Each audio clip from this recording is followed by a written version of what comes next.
Why did her hand stop shaking the moment the manager said her name? Grace Donnelly had trained herself not to flinch, not when voices rose, not when authority leaned in too close, not when judgment arrived dressed as policy. Still, something about the way Deborah Lyall stood there, clipboard tucked under her arm, smile professionally hollow, made the room feel smaller than it had moments before. The cafe, her cafe, breathed quieter. The clink of ceramic slowed.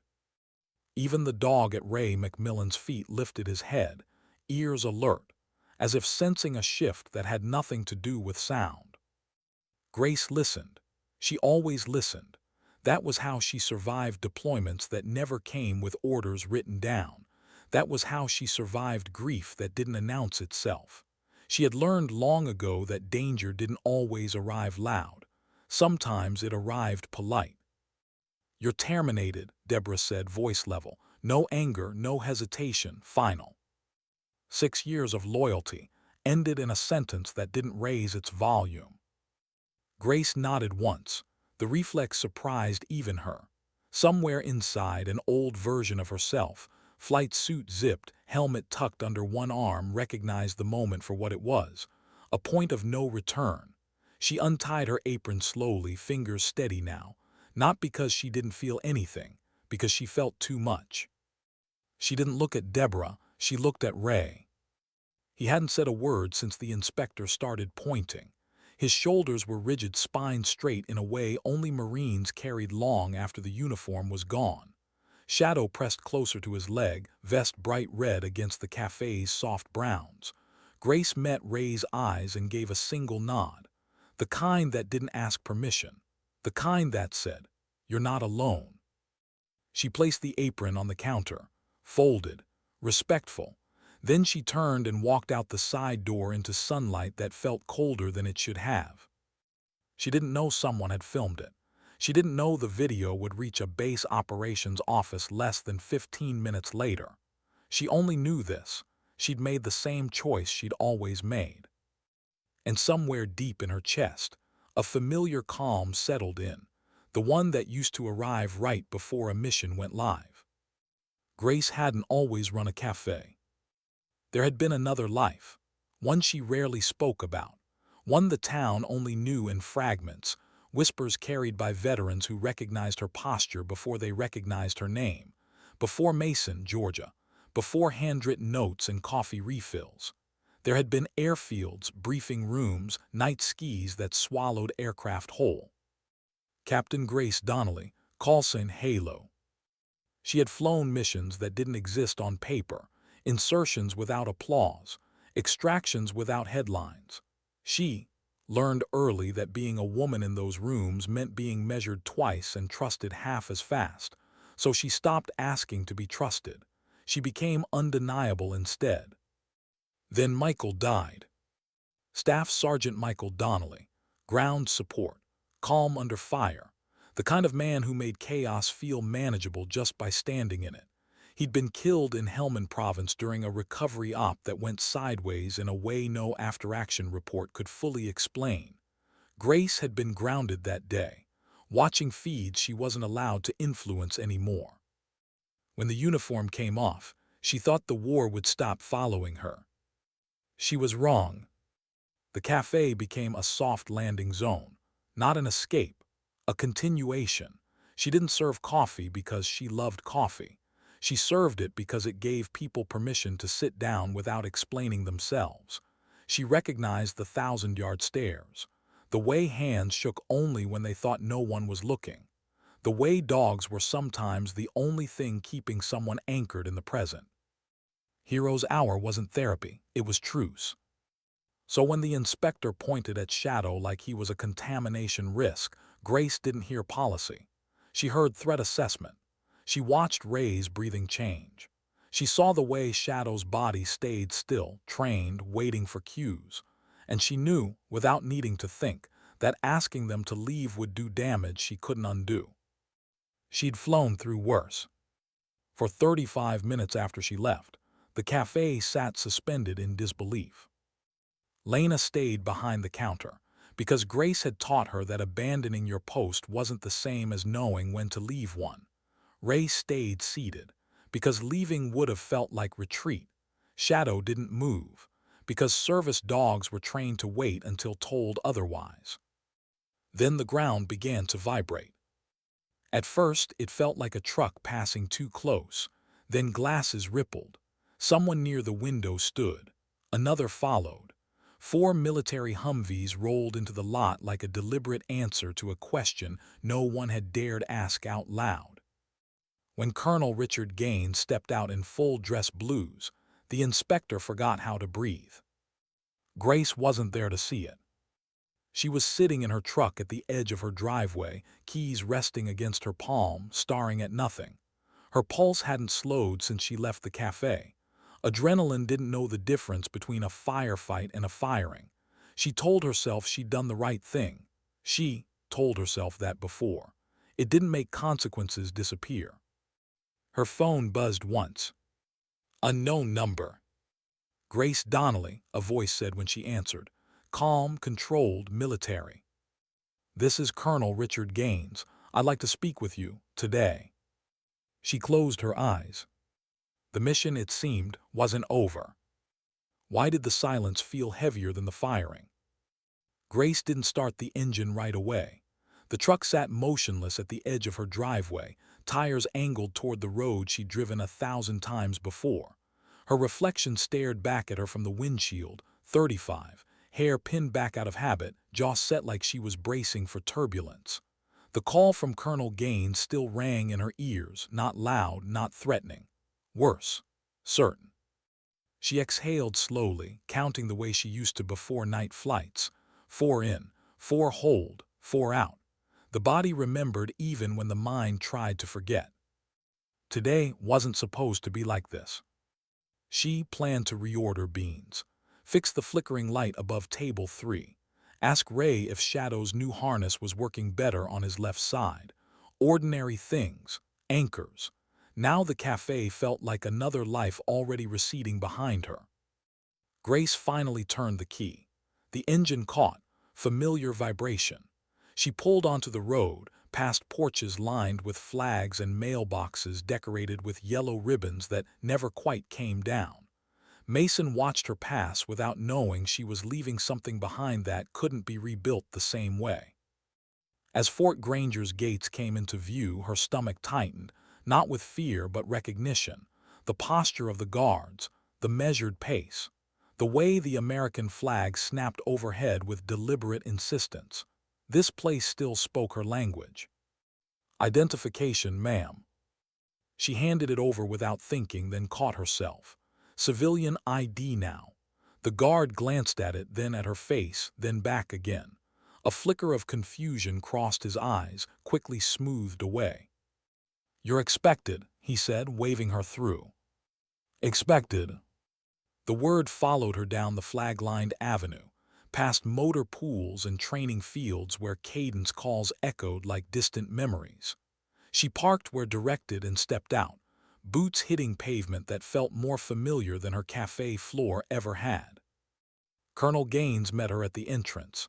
No dress blues now, khaki uniform, sleeves crisp, expression calm in the way only people used to command could manage.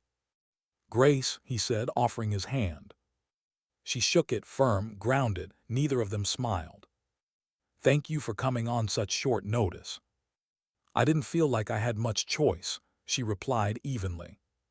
He nodded, as if she'd passed a test without knowing it existed. Fair. Inside, the building smelled like disinfectant and old paper. The hallways were lined with framed photos, units long disbanded, commanders long retired. Grace's eyes tracked them automatically. She read ribbons without meaning to, cataloged faces.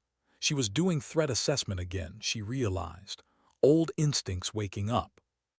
They stopped in front of a door, with temporary lettering taped above the frame. Veteran Transition and Wellness Initiative. Grace frowned. This is about the cafe. It started there, Gaines said, opening the door, but it's bigger than that. The room beyond was unfinished. Folding chairs stacked against one wall. Whiteboards leaned in a corner, blank except for faint ghost marks from erased plans. Boxes labeled donations sat unopened. A handful of young staffers moved quietly, careful not to intrude, as if the space itself were still deciding what it wanted to be. Grace stepped inside, arms folding across her chest, a defensive posture she'd perfected over years of briefings where she'd been the only woman in the room. "I'm not a social worker," she said, "and I'm not interested in becoming a symbol." Gaines didn't argue, he gestured to the space.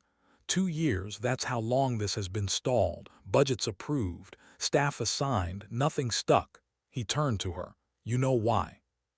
She looked around again. The room felt hollow, overdesigned, like a plan built without listening. "Because it's missing trust," she said quietly.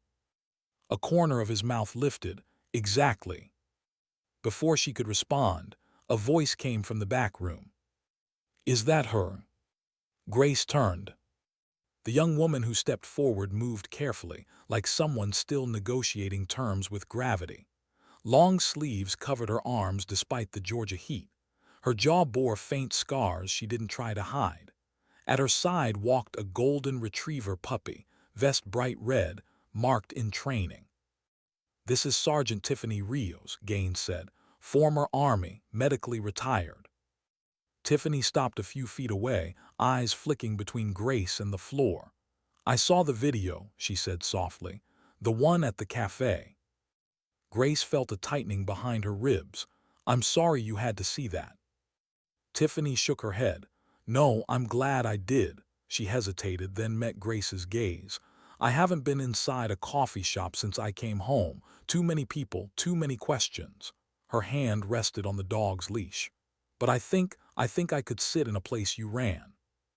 The words landed harder than any accusation could have. Grace swallowed. She hadn't known how much she needed to hear them. Gaines watched her carefully. "We'd like you to lead this program," he said. "Not manage paperwork, not give speeches. Build culture. Shape it the way you shaped that cafe." Grace let out a breath she hadn't realized she was holding.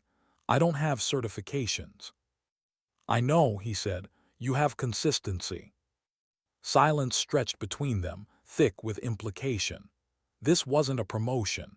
It was an invitation back into service, just not the kind that came with a uniform. She thought of Michael, of the way he'd believed missions didn't end when deployments did, of the way he'd said once that some battles were quieter but no less deadly. "I'll do it," she said finally. Gaines nodded once, then welcome back. The days that followed blurred into motion. Grace approached the center the way she'd approached every operation she'd ever led. Listen first. She moved chairs herself, refusing to let staff do it for her. She brewed coffee in a donated machine that sputtered like it was suspicious of hope. She wrote names in a battered notebook she'd carried since the cafe, adding notes that had nothing to do with diagnoses and everything to do with humanity. Tiffany came every Tuesday. She didn't speak much, but she sketched while others talked: dogs, doorways, hands reaching but not touching. Grace never asked her to explain. Ray came too. Shadow reclaimed his corner like he'd never left it. When Ray finally spoke one afternoon, it wasn't about the incident. It was about a memory he'd been carrying alone for 20 years. Grace listened without interrupting, the way she had always done. Not everyone approved. Auditors arrived. Questions followed. Why was a civilian running a military initiative? Why were animals allowed in therapy spaces? Why did attendance logs look more like guest books than reports? Grace answered calmly, "Because people don't heal on command." One inspector leaned forward, pen poised. "What qualifies you to make that call?" She met his eyes without flinching. "Experience." At night, when the center emptied and silence settled in, Grace sometimes felt the weight of it all pressed down. The cafe, the firing, the sudden pivot back into responsibility she hadn't known she was ready to shoulder again. Doubt crept in during those moments, whispering that maybe she'd overestimated herself. That was when she took out Michael's watch, turned it over in her hands. Let the familiar weight remind her that time moved forward whether she was ready or not. One evening, Lena stopped by after closing the cafe. She brought coffee and laughter and news from Mason. They put up a new sign, she said, smiling. Grace's Corner. No one sits alone. Grace felt something loosen in her chest. Weeks later, a sealed envelope arrived. National Review, Potential Expansion, Washington. Gaines called it a victory. Grace called it responsibility.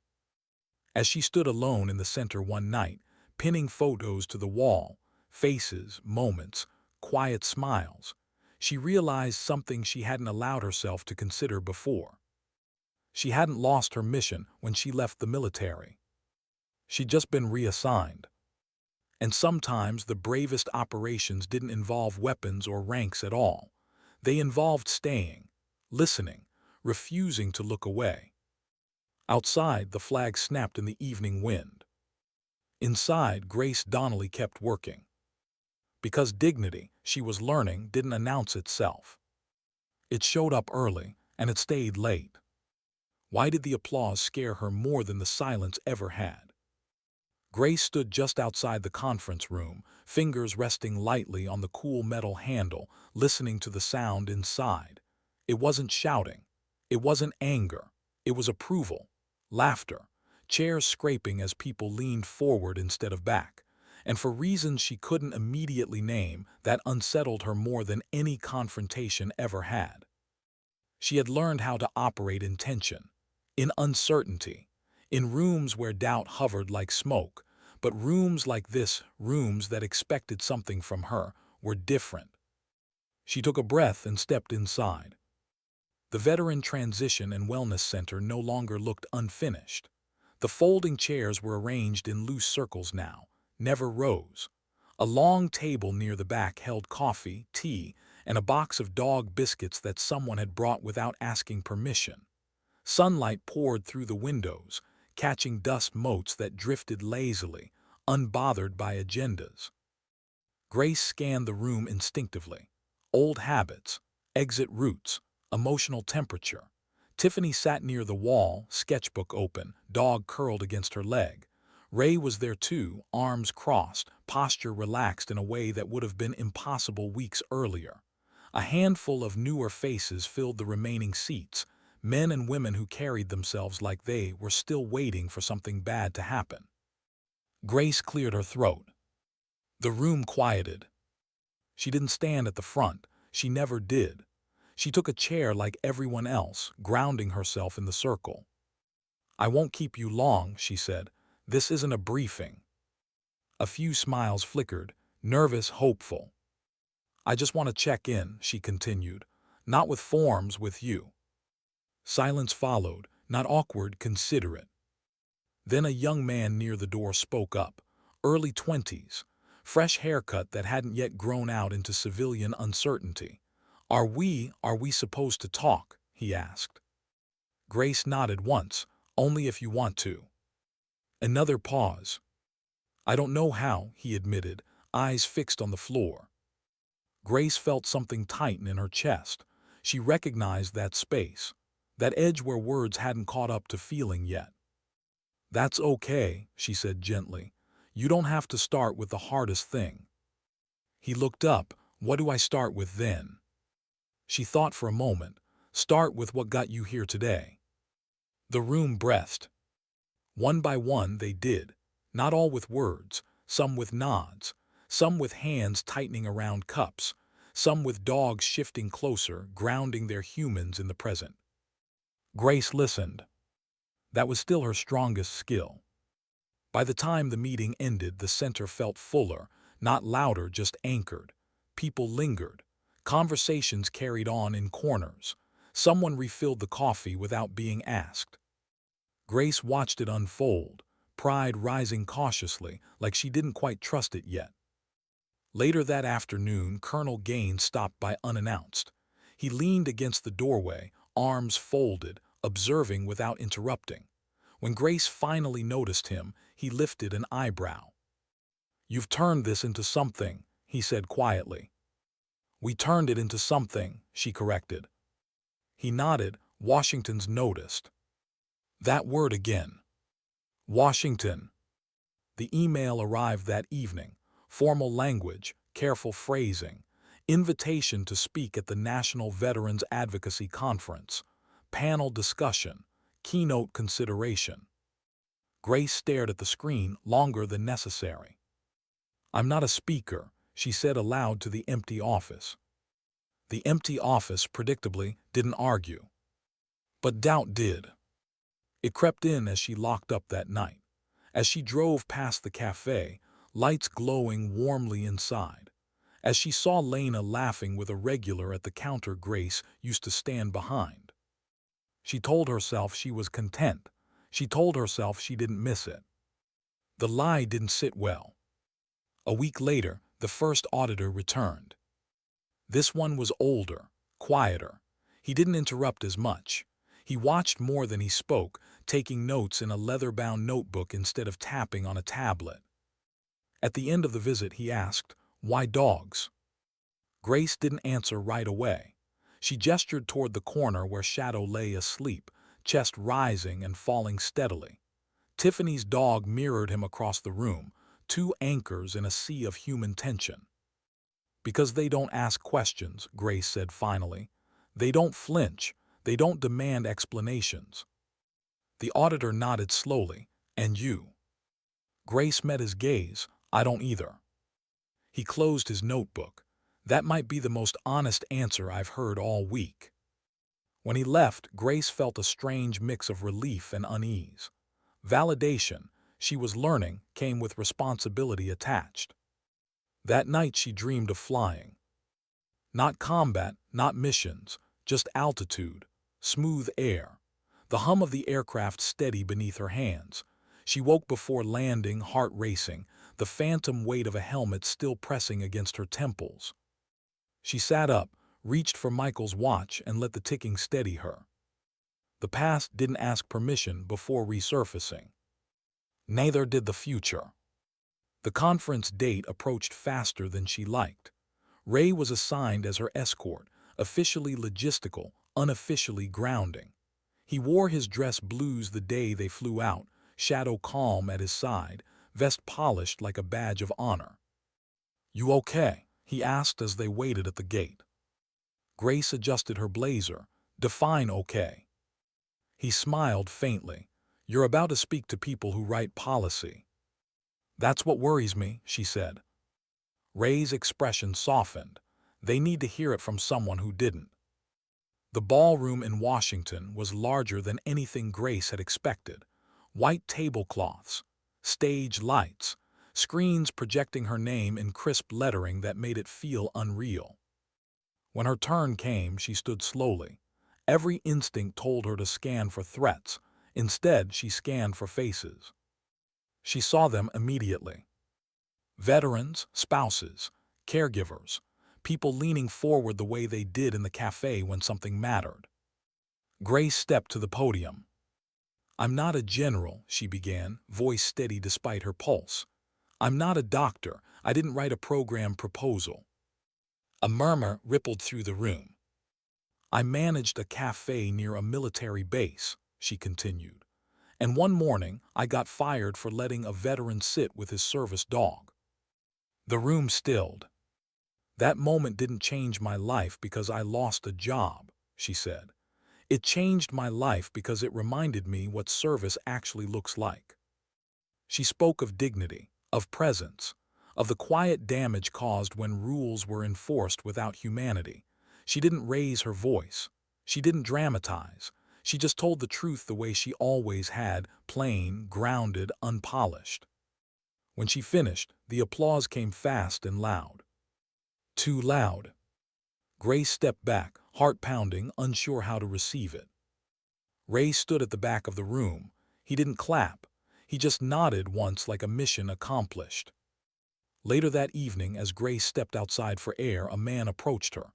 Gray suit, white beard, kind eyes behind thin glasses. "You don't remember me," he said gently. She studied his face. Something stirred. "You served me coffee once," he continued. "The day I got my medical discharge, you didn't say anything, You just let me sit." He handed her an old photograph. Grainy, faded. Michael stood beside her in front of the cafe, both of them laughing at something unseen. Grace's breath caught. "I kept this," the man said. "It reminded me I was still human." She took the photo with trembling hands. Back home, when she pinned it to the wall at the center, something finally settled inside her. She understood now. The cafe hadn't been taken from her. It had been multiplied. And the mission she'd been given, quiet, relentless human, was far from over. Sometimes strength didn't look like standing your ground. Sometimes it looked like opening the door and letting others sit down. And staying long enough to listen. Why did the room feel more dangerous now that everyone believed in her? Grace noticed it the morning she arrived early and the parking lot was already half full. Cars she didn't recognize. License plates from counties far beyond Mason. One idled too long before shutting off, like its driver needed a moment to gather the courage to step out. That used to be her. She sat in her truck for a second longer than necessary, hands resting on the steering wheel, watching the building breathe with life before she entered it. The wellness center no longer felt provisional. It had weight now. Expectations pressed against its walls, and with them came a new kind of risk. Belief. Inside, the smell of coffee greeted her, real coffee, not the burnt kind from government break rooms. Someone had learned how to make it right. Grace made a mental note to thank them later. She hung her jacket, rolled up her sleeves, and stepped into the day. The first session filled quickly. Not just veterans this time. Spouses sat beside them. A mother hovered near the door, eyes constantly scanning the room like she might need to leave at any second. A young man with fresh scars on his knuckles sat rigidly, jaw clenched, dogless and isolated. Grace took her seat in the circle. No speeches, no agenda. Just presence. "I don't want to talk today," someone said immediately. Grace nodded, "Then don't." The tension eased, slightly, enough to keep going. Halfway through, a man near the window stood abruptly. Chair scraped. Every head turned. His breathing was shallow, eyes unfocused. "I can't," he started, then stopped. Grace stood too, slow, deliberate. She didn't approach. She didn't corner him. "You're safe," she said, not loudly, not forcefully. "And you can leave if you need to." He looked at her, something raw breaking through. "What if I don't want to?" That question hung in the air, heavy with years of avoidance. "Then stay," Grace said. "I'll stay with you." He did. Later, after the room emptied, Colonel Gaines found her in her office. He leaned against the doorframe the way he always did when he didn't want to sound official. "You're stretching the model," he said. Grace didn't look up from the notebook she was writing in. It was never a model. He sighed. "Washington wants metrics." She finally met his eyes. "People aren't metrics." "No," he agreed, "but they'll ask for numbers anyway." That night Grace sat alone long after everyone left. The walls felt closer when the building was quiet. She pinned another photo to the board, no names, just a moment. A smile that had appeared where none existed before. Doubt crept in quietly. What if she wasn't enough anymore? What if the thing that worked in a cafe couldn't survive scrutiny, expansion, replication? She thought of flying again, of how every mission changed the moment it scaled. More eyes, more variables, less forgiveness. Her phone buzzed. Unknown number. She hesitated, then answered. "Grace Donnelly," a woman's voice said, sharp, controlled. "This is Deputy Director Elaine Hargreave, Department of Defense." Grace straightened instinctively. "Yes, ma'am." "I'll be direct," Hargreave continued. "Your program is gaining attention and concern." Grace closed her eyes briefly. "Concern about what?" "Control," the woman replied. "Consistency, liability." Grace exhaled. "People aren't predictable." "That's precisely the issue," Hargreave said. "We're sending a review team." The line went dead. For the first time since the cafe, Grace felt the ground shift under her feet. The review team arrived 2 days later. 3 of them, suits, tablets, expressions trained into neutrality. They observed sessions from the back of the room. They asked staff questions in hushed tones. They noted the dogs, always the dogs. One of them, a woman with steel gray hair pulled tight, finally addressed Grace directly. "You don't follow protocol," she said. Grace didn't argue. "I follow people. That's not scalable." Grace tilted her head. "Neither is trauma." The woman paused, lips pressing together. "You're resistant." Grace met her gaze. "I'm protective." That night Grace drove past the cafe again, slower this time. She saw new faces inside, different laughter. The place had survived without her. That realization hurt more than she expected. She parked anyway. Inside, Lena looked up, surprise flashing across her face before softening into a smile. "You're back." "Just visiting," Grace said. Lena slid a mug across the counter without asking, same as always. They didn't talk about the firing, or the Humvees, or the headlines. They talked about small things, burnt muffins, a regular who always forgot his wallet, ordinary life continuing without permission. As Grace stood to leave, Lena touched her arm. "You know," she said quietly, "people don't come here just because of coffee anymore." Grace nodded. "I know." "They come because of you," Lena added. Grace swallowed. "I'm not here anymore." Lena smiled gently. "You're everywhere." Back at the center, the review team delivered their preliminary findings. Innovative, non-traditional, high risk. Grace listened without interrupting. At the end, Hargreave folded her hands. "If this continues, it will change how the military approaches post-service care." Grace waited. "That scares people," Hargreave finished. Grace nodded once. "Change usually does." Silence stretched. Then unexpectedly Hargreave sighed. "My son served," she said quietly. "He doesn't talk to me much anymore." Grace's posture softened, just a fraction. "You're welcome to bring him by," she said. "No pressure, no paperwork." Hargreave looked away. "I'll consider it." After they left, Grace sat alone in the circle of empty chairs. For the first time, exhaustion washed over her fully. Not physical, moral. The kind that came from holding space for too many people without knowing who was holding space for you. She rested her head back and closed her eyes. Michael's face surfaced, not as he died, as he lived, laughing, grounded, certain. "You don't have to save everyone," he used to say. "Just don't abandon them."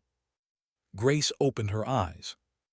Outside, a new veteran stood hesitating by the door, hand hovering just short of the handle. Grace stood and walked toward it. She opened the door herself. And in that simple act she chose again. Not recognition, not approval. Presence. Because sometimes the hardest mission wasn't surviving the fight. It was staying human after everyone started watching. Why did she feel most exposed when no one was raising their voice? Grace sensed the shift before anyone announced it. The building felt tighter somehow, as if the walls had learned to listen. Fewer laughs carried down the hall. Conversations dropped when doors opened. Even the dogs, usually oblivious to bureaucracy, seemed more alert, heads lifting at the sound of unfamiliar footsteps. Oversight had arrived quietly. That was the most dangerous kind. She stood near the coffee station, watching steam curl upward, grounding herself in routine. Pour. Wait. Listen. The same motion she'd used in the cafe now performed under fluorescent lights and federal scrutiny. It would have been easier if someone had accused her outright.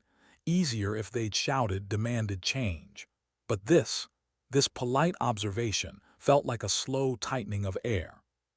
The first directive came in an email. Temporary suspension of animal presence during group sessions, pending review. Grace read it twice, then a third time. She closed her eyes. Shadow was lying in the corner not 10 feet away, Ray's hand resting absently on the dog's shoulder. Tiffany's retriever slept nearby, paws twitching in dreams only dogs remembered. Grace imagined the room without them, the silence that would follow, the way bodies would tense without knowing why. She folded the phone and slipped it into her pocket. "We're going to take a short break," she said to the room. "Coffee's still hot." People stood slowly. No panic, but questions flickered behind eyes trained to expect loss. Ray approached her near the window. "Something wrong." Grace didn't lie. "They want the dogs gone for now." Ray looked down at Shadow, then back up. "For now" usually means forever. Grace nodded. "Not this time." She gathered the staff after the session ended. No speeches, no rallying cries, just facts. "They're watching us," she said, "closely." Lena, who'd been volunteering more hours than anyone noticed, crossed her arms. "So what do we do?" Grace thought carefully before answering. Every mission she'd ever flown had taught her this moment mattered more than the dramatic ones. "We don't panic," she said, "and we don't perform." That afternoon, Grace walked the grounds alone. The base had its own rhythm, ordered, predictable. She passed training fields where young Marines ran drills, faces set in determination that hadn't yet learned about loss.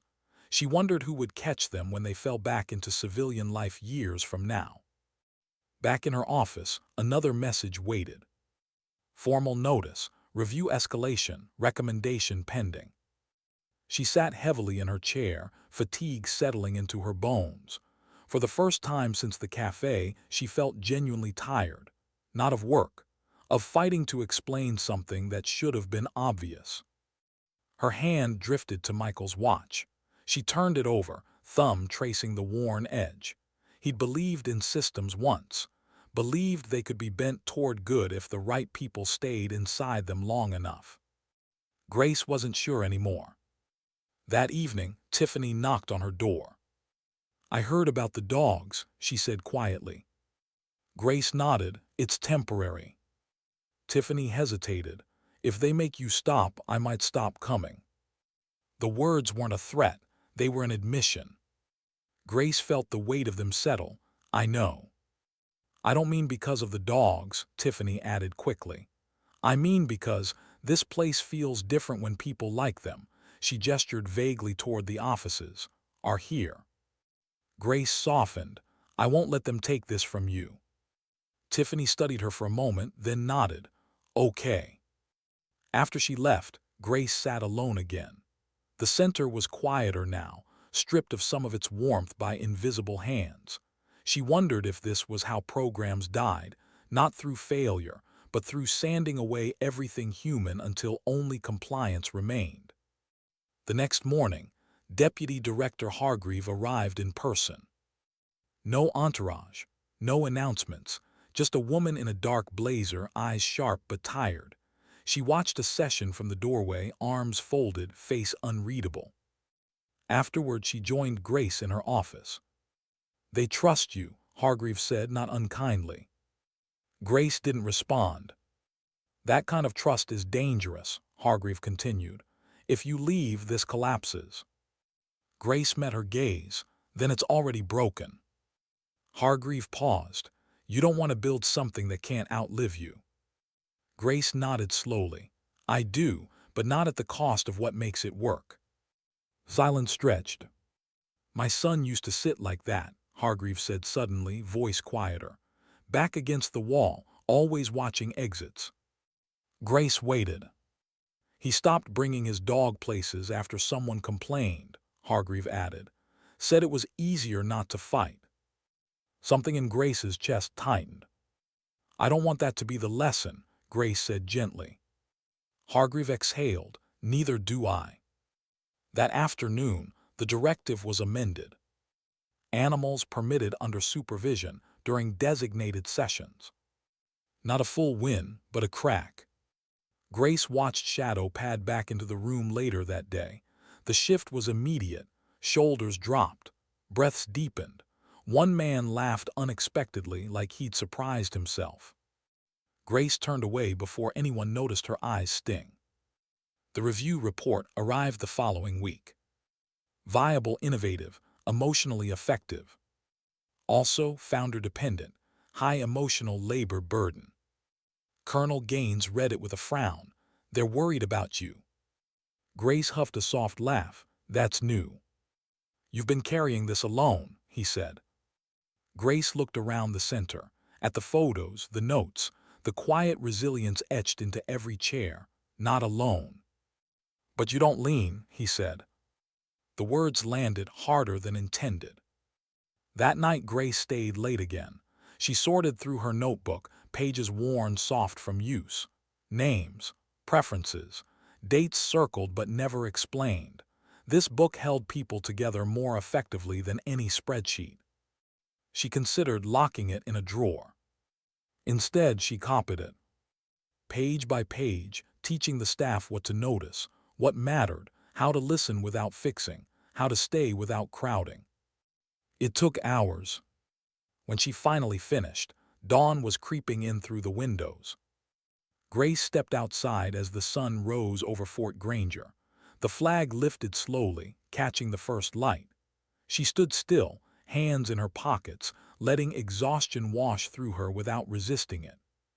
For the first time, she allowed herself to wonder who she was without a mission. The thought frightened her. Behind her, the door opened. Ray stepped out, shadow at his side. "You okay?" he asked. Grace nodded, then shook her head, then smiled faintly. "I don't know." Ray leaned against the railing. "You don't have to." They stood there in silence, watching the morning come. Grace realized then that resilience wasn't about never bending. It was about knowing when to let others hold the weight before it crushed you. And maybe, just maybe, this mission was finally big enough to be shared. Why did it feel like the mission was ending only now, when everything finally made sense? Grace stood alone in the center before the building woke up. The chairs were still in their loose circles. The coffee machine hummed softly, warming itself like it knew it would be needed soon. Morning light slid across the floor in long, patient lines. For the first time since this place had begun, Grace didn't feel the need to arrive early to prepare the ground beneath everyone else's feet. Someone else had already turned on the lights. That realization startled her more than she expected. She moved slowly, touching the back of a chair, straightening a photo that had tilted overnight. Not because it needed correction, but because ritual mattered. The body needed closure even when the mind resisted it. Her phone buzzed once. "Colonel Gaines." "They're here," he said. "Conference room, all of them." Grace closed her eyes briefly.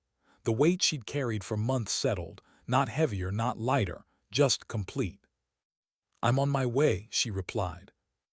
The room was full when she entered. Deputy Director Hargreaves sat at the head of the table, expression measured but no longer distant. The auditors flanked her, tablets resting idle. Gaines stood near the window, arms crossed, unreadable. Even Ray was there in civilian clothes, shadow lying quietly at his feet like a punctuation mark at the end of a sentence. Grace took the empty chair. No one spoke at first. Then Hargreave leaned forward. "We've reached a decision." Grace nodded. She didn't brace, she didn't hope, she learned the danger of both. "The Veteran Transition and Wellness Center," Hargreave continued, "will become a nationally funded program, expanded, replicated." A murmur rippled around the table. Grace remained still. But Hargreave added, holding up a hand, "with one condition." "Here it is," Grace thought, "the cost." "You will not run it alone." Grace met her gaze. "This model cannot depend on one person," Hargreave said, "not even one like you." Grace exhaled slowly. The room waited. "You'll serve as strategic director," Hargreave continued. "Trainer, culture architect. You'll teach others how to build this without you being in every room." Silence followed, thick, expectant. Gaines watched her carefully. Grace looked down at her hands. at the faint scar across her knuckle from a long-ago flight deck, at Michael's watch still wrapped around her wrist. She had feared this moment, not because she wanted control, but because she didn't know who she was if she wasn't needed everywhere at once. "I'll do it," she said finally. Her voice didn't shake, on one condition. Hargreave raised an eyebrow. "You're negotiating." Grace met her eyes calmly. "I'm clarifying." The room stilled. "This program doesn't become a checklist," Grace said. "No scripts, no quotas for healing, and dogs stay." A few smiles flickered, subtle, human. Hargreave studied her for a long moment. Then she nodded once. "Agreed." The word landed softly. It didn't feel like victory. It felt like release. The weeks that followed moved fast. Grace trained others the way she'd once trained pilots, by watching first, correcting gently, letting mistakes teach without shamming. She showed them how to read a room before speaking, how to notice who sat near the door, how silence could mean safety, not failure. She taught them to write names down, to remember small things, to never rush someone who'd already spent a lifetime being pushed forward. And slowly, something incredible happened. She wasn't needed in every circle anymore. The center didn't weaken. It grew. On her last official day before stepping into the broader role, Grace arrived late on purpose. She watched from the parking lot as people entered without scanning for her first, as laughter carried from inside, as dogs trotted confidently through doors without waiting for permission. She smiled. Inside, a young volunteer was pouring coffee. Another staff member knelt beside a new veteran, speaking softly. Tiffany sat sketching near the wall, her posture easier now, her dog's head resting on her foot. Ray caught Grace's eye and gave a small nod. Mission stable. Grace retreated to her office one final time. The walls were full now, photos layered over each other, smiles, stillness, moments of becoming. She removed only one thing, the old apron she'd folded so carefully the day she'd been fired. She held it for a moment, then placed it in her bag. At sunset, the center held a quiet gathering. No speeches, no ceremony, just food, dogs, conversation that didn't need to impress anyone. Colonel Gaines stood beside her as the light faded. "You could have stayed exactly where you were," he said. "Been comfortable." Grace shook her head. Comfort wasn't the point. He nodded. "You've changed things." Grace watched a new veteran laugh for the first time that evening. They changed themselves. Later, when most had gone, Grace walked alone to the fire pit behind the building. The air was cool, still. She took out Michael's watch and finally did what she'd never allowed herself to do. She unclasped it, held it in her palm. "Still here," she whispered, not to him but to the part of herself she'd lost when he died. Just different. She placed the watch in her pocket and stood. At the edge of the lot, a figure hesitated, young, nervous, hands shoved deep into jacket pockets. Grace approached slowly. "Is this the place?" the young man asked, voice barely steady, "for people who don't know how to start over?" Grace smiled, not wide, not performative, real. "No," she said gently, "this is the place where you don't have to." She opened the door and stepped aside. As the building filled behind her, Grace didn't rush to follow. She paused, taking one last look at the flag catching the final light of day. She hadn't worn a uniform in years, but she had upheld something just as demanding: dignity. And she finally understood what the cafe had taught her long before the Humvees came. That sometimes service doesn't shout. It doesn't salute. It doesn't even ask to be recognized. Sometimes dignity doesn't speak at all. It simply acts.